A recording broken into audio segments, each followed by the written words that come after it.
Welcome back once again, Caustic Men. We're here doing another 10-minute watch review. You know the drill. No wrist check, no BS, just in-depth with this watch in 10 minutes or less. This is a brand new release for the end of 2020 by French watch company Yema. This is their retro-futuristic LED watch, harkening back to the LED watches of the 1970s. We have a case diameter at the widest point at about 37.5, 37.7, just under 38 millimeters. A lug to lug of about 42.5, 42.6.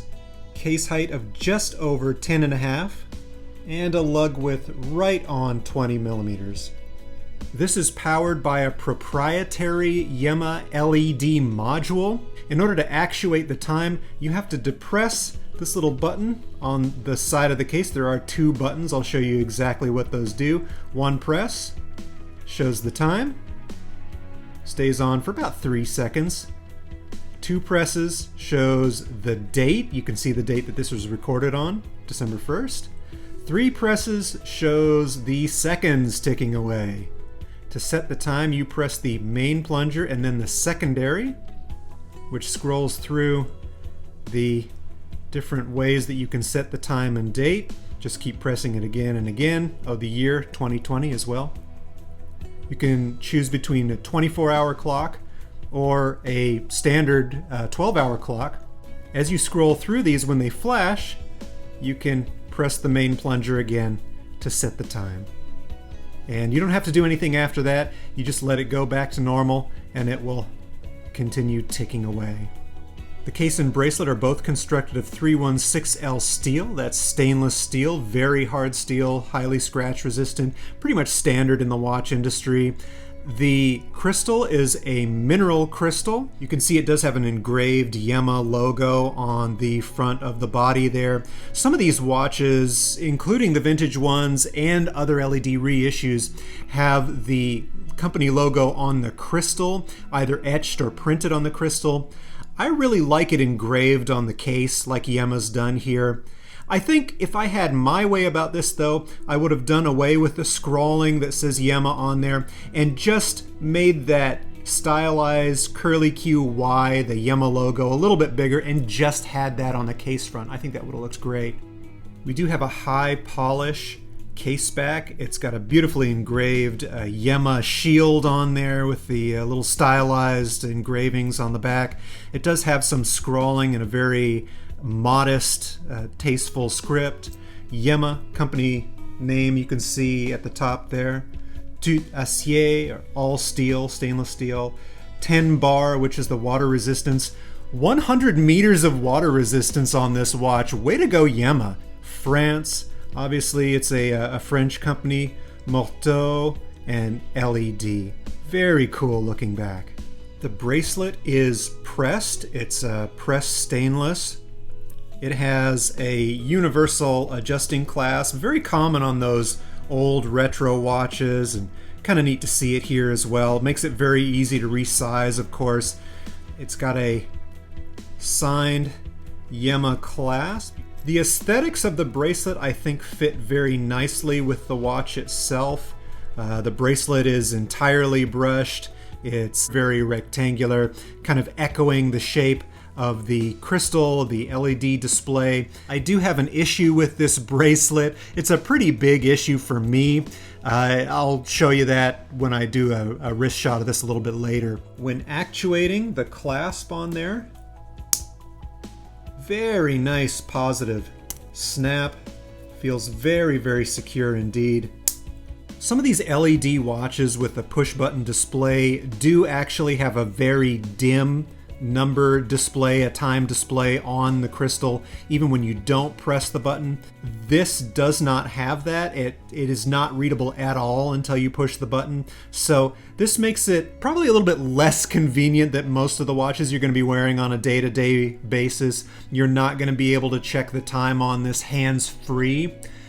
Hamilton, actually back in the 1970s when they were releasing their LED watches, it might have been the third generation of their Pulsar LED watches, it might have shown up a little bit earlier, I'm not sure, had a flick technology. You could flick your wrist and it would activate the LED display so that you could check the time hands-free. This does not have that. You must push the button in order to be able to tell the time. The push buttons, the plungers on the side of the case are highly polished in keeping with the rest of the side of the case. They do feel fairly solid to the touch. You get some nice resistance there. I'd be curious to see how long these things last because these types of buttons do eventually break. I'm not sure how well that's constructed or not. You can see the front of the case is a mostly brushed sort of satin finish. It is a little bit reflective. I really like the satin brushed finish there. It's highlighted by polished areas above and below the crystal. It's got a polished angular edge to the lug ends there, and of course polished sides to the case as well. You can see the polishing, the transition between the brushed areas and the polished areas is not the sharpest. I would have liked to seen this a little bit sharper if I was having my way on it. It is a $250 or so watch, so you can't really complain about it too much.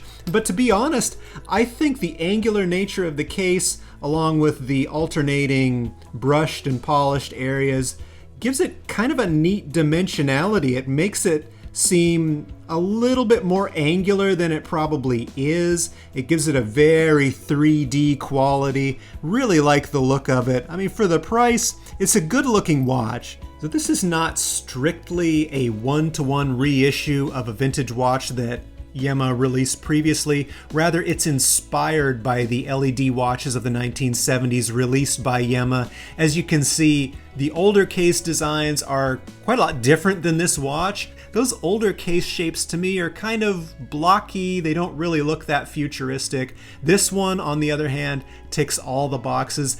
I think this is probably the watch they wish they would have released in the 1970s, but you know, better late than never. I really appreciate what they're doing with that. You know, as far as LED watches are concerned, I've been gaining more and more interest in these kind of watches, as a lot of people these days are. The 70s are really inspiring me in terms of watch design. It's very cool looking stuff coming out of that era, and nice to see it being reissued today or reinterpreted by new watch companies, or watch companies re-envisioning what they did back in those days. Okay, so no need for a loom shot, of course. You know you're going to be able to see this watch in the dark. It lights up. It's an LED. No problems there. It's going to glow bright enough for you to see it in just about any lighting conditions. Well, not quite any light conditions. As you can see, the light-emitting diodes are not all that legible in direct sunlight. The flashing on the screen that you're seeing is an artifact of the camera. It doesn't appear to the naked eye. It's a solid number set, but it's not all that visible. Okay, let's take a look at this watch on the wrist. As you can see, it has quite a wrist presence despite its relatively compact dimensions. That 37.5, 38 millimeter case is going to look quite a lot larger because of the fact that it's a rectangular, squarish shaped case. This is going to look quite a lot nicer on a larger wrist, I think, but that's not going to stop me from wearing it. I really like this. Okay, so as far as that bracelet complaint that I had, to be perfectly honest, I think this bracelet sucks to wear. It's heavy, it's not particularly flexible, and the sides of the bracelet are so thick and chunky that it digs into my skin whether I wear it tight, whether I wear it loose, no matter what I do. So the bracelet is going to be swapped out on this as soon as this review is done with. I might put it on a Milanese mesh or something like that. I'll have to play around with it, see what works. Okay guys, so final thoughts on this retro funky watch. Is this a good choice as an everyday watch? Probably not, but it's fun to put on if you want to do something a little bit different. The mineral crystal, I know we've come to expect sapphire in this day and age, is just basically a given, but at the price point that this watch is at, I don't think we can really complain about that all that much. So if you're in the market for something like this, this is a great choice for a weird little watch. Swap out that bracelet, have fun with it. And that's it for this time, guys. I'll see you again soon for another 10-minute watch review.